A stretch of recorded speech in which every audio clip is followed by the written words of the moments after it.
My name is Jocelyn Gordon. I'm from Bermuda. However, I live in Washington, D.C. right now.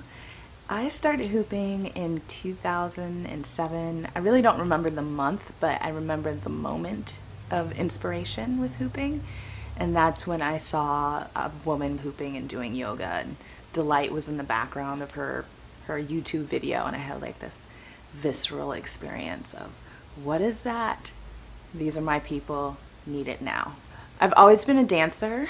Dance is my first love, and I've also embraced other movement arts like massage and yoga, almost to the point of like trying to substitute massage and yoga for like this deep, passionate desire in me that's a dancer. And so once hooping found me, and with my yoga practice, I just got the message of like letting everything else go, kind of, in terms of my teaching, and really embrace the hoop and dance. And once I did that, life exploded. I mean, in terms of health, I feel healthier because I have this very strong connection to this movement art. So that's always there, but in terms of the other stuff, it just kind of expanded my life. Hooping to me represents everything that I love in the sense of the movement arts. So massage, yoga, and dance. The hoop, when it is wrapping around the body, is essentially providing a massage to the abdomen, to the internal organs, to the kidneys, to the heart, to the lymphatic system, all of that. And then yoga, in the sense of mindfulness, it's a mindfulness practice. When I first started hooping, I noticed that if I was in my head and making a list, the hoop would fall.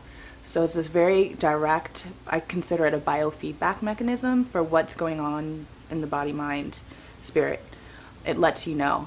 Whereas for me in a hatha yoga practice, sometimes my mind would drift out, and then I don't know how long until it came back. And I was like, oh, I was gone. Whereas again with the hoop, it drops, it lets me know like where I am.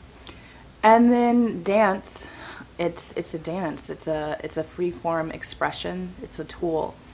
So for me, I made a connection that as a dancer, I'm kind of more connected to freedom and organic movement, which I identify with yin, feminine qualities, whereas hatha yoga is a very linear, almost rigid masculine practice.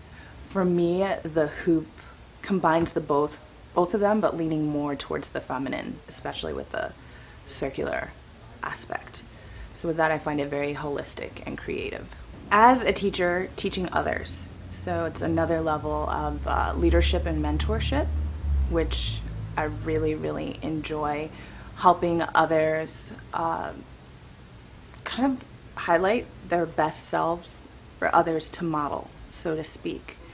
So really reminding the teacher to model what they want their students to do, which really requires a level of, personal awareness, one, and being really receptive to your students, because ultimately, this sounds cliche, but ultimately our students are our teachers. So you have to be open. There's a level of humility that has to be present in a teacher to be able to understand the duality of the relationship between student and teacher, to be present to what your student is telling you about your leadership, about your voice, about your body mechanics. Ultimately, teachers or students do what you do. So if you see something funky, you gotta look at yourself and ask, where did this come from? So for me, that, holding the space as a director of teacher training and mentoring others is really about leadership and being comfortable in oneself, and then being able to put it forward in a really confident way that people will receive and understand. It's not arrogance, it's confidence, because ultimately a teacher is there to give. It's not about the teacher, it comes back to the students.